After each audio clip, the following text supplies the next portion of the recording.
할렐루야. 오늘도 주님과 동행하는 복된 하루가 되시기를 축복합니다. 지구촌 교회를 개척한 이동원 목사님이 미국에 오래 사셨는데요. 한국에 들어와서 지하철 안에서 아주 충격적인 사건을 경험하셨다고 합니다. 그 사건의 전말은 이렇습니다. 목사님이 전철에서 이제 앉을 자리를 찾다 보니까 그 앞에 두 자리가 이렇게 빈 게 보였습니다. 그래서 그 자리에 앉으려고 했더니 저기 멀리서 한 중년의 여성이 오더니 목사님을 밀치고 거기 탁 앉는 겁니다. 그러면서 주여 그렇게 하더라는 거예요. 그것도 참 답답한 일인데 그 옆에 한 자리가 더 비어있을 거 아닙니까? 거기 다른 사람 앉지 못하도록 자기 핸드백을 던져놓고 권사님 이리 와봐 하고 다른 사람을 부르더라는 겁니다. 그 모습을 보고 목사님 마음속에서도 주여 이런 소리가 나오더라는 것이죠. 우리 그리스도인들의 삶의 목적은 하나님의 영광을 드러내는 것입니다. 우리 그러려면은 우리가 생활에서 본이 되는 생활을 해야 됩니다. 오늘 말씀의 가장 핵심적인 단어는 7절에 나오는 본입니다. 어떻게 우리를 본받아야 할지를 너희가 스스로 아나니. 바울은 데살로니가 교회 성도들에게 자신을 본받으라 이렇게 말하고 있습니다. 왜냐하면 바울의 삶이 본받을 만한 삶이었기 때문에 그렇습니다. 반대로 본받지 말아야 될 사람에 대해서도 말씀하고 있습니다. 그들은 주님의 재림을 아주 굳게 믿는 사람들이었는데 재림을 굳게 믿는 것은 좋은데 어차피 천국 가면 이 세상 것은 소용없다고 생각해서 일을 하지 않았습니다.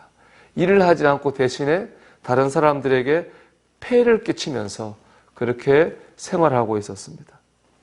그들은 게으르게 빈둥거리며 살았습니다. 11절을 보면 바울은 그들을 향해서 일은 하지 않고 일을 만들기만 하는 자들이라고 이렇게 말하고 있습니다. 이에 비해 반해 바울은 사람들에게 폐를 끼치지 않으려고 직접 천막 깁는 일을 하면서 복음을 전했습니다. 그렇게 하지 않아도 되는데 성도들에게 본을 보이기 위해서였습니다. 결국 본이 되는 사람과 본이 되지 않는 사람의 차이는 삶의 모습입니다. 얼마나 기도를 하고 얼마나 성경을 아는가가 아니라 어떤 모습으로 살아가는가가 중요한 것입니다. 어떤 목사님의 설교집을 읽다가 교회에서는 일을 잘하는 능력보다 예수님을 닮았다는 소리를 들어야 합니다 라는 구절을 읽고 참 은혜도 되고 도전도 받았습니다. 그렇습니다. 우리가 일을 열심히 하는 것도 중요하지만 정말 중요한 것은 예수님을 닮았다라는 소리를 듣는 것이죠. 여기 우리 신앙에 초점을 맞춰야 됩니다. 바라기는 우리 모두가 다 예수님을 닮았다라는 그런 소리를 들을 수 있는 본이 되는 그리스도인이 되기를 주의 이름으로 축원합니다.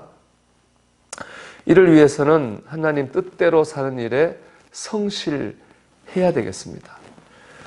본문에서 보면은 본이 안 되는 사람의 특징은 게으름입니다. 그렇다면 본이 되는 사람은 성실을 해야 될 것입니다.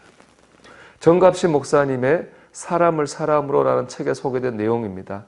우간다 출신의 미국 이민자 데릭 게용코라고 하는 사람이 있었는데 이 사람이 미국에서 처음으로 호텔에 묵게 됐습니다.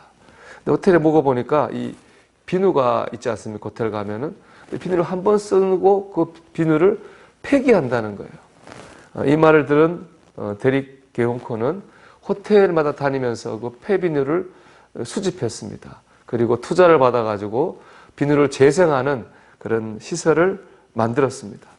그리고 비누를 재생한 그 비누를 잘 씻지 못해서 설사병에 걸리는 제3세계 저개발 국가에 보내는 일을 시작했습니다.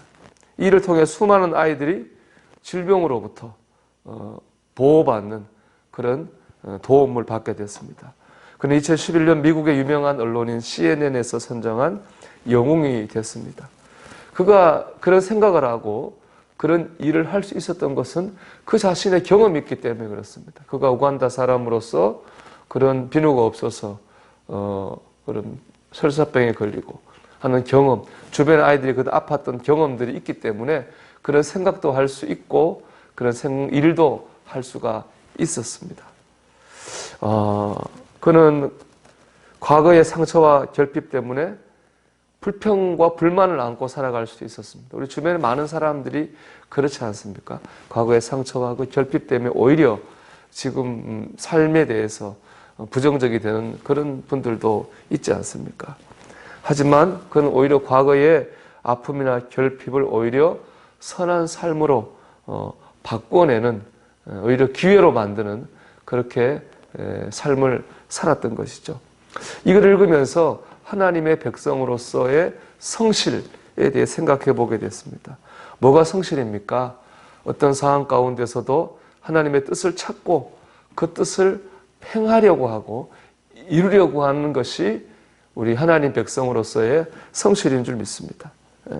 우리가 어렵다고 해서 포기하거나 낙심하지 말고 어떻게 하면 내 삶 가운데 하나님 뜻을 이루어 드릴까를 생각하며 사는 겁니다. 그런 성실이 있을 때 우리는 아픔과 상처마저도 하나님의 영광을 드러내는 도구로 변화시킬 수 있습니다. 사랑하는 여러분, 오늘도 우리 지치지도 말고 게으르지도 말고 하나님의 백성으로서 성실하게 살기를 소망합니다. 하나님의 뜻을 찾고 이루기를 원합니다. 그 가운데 본이 되는 그리스도인으로 살아가는 저와 여러분이 되시기를 주의 이름으로 축원합니다. 기도하겠습니다. 오늘도 성실하게 주님의 본이 되는 세상의 본이 되는 그리스도인이 되게 하옵소서. 기도하겠습니다.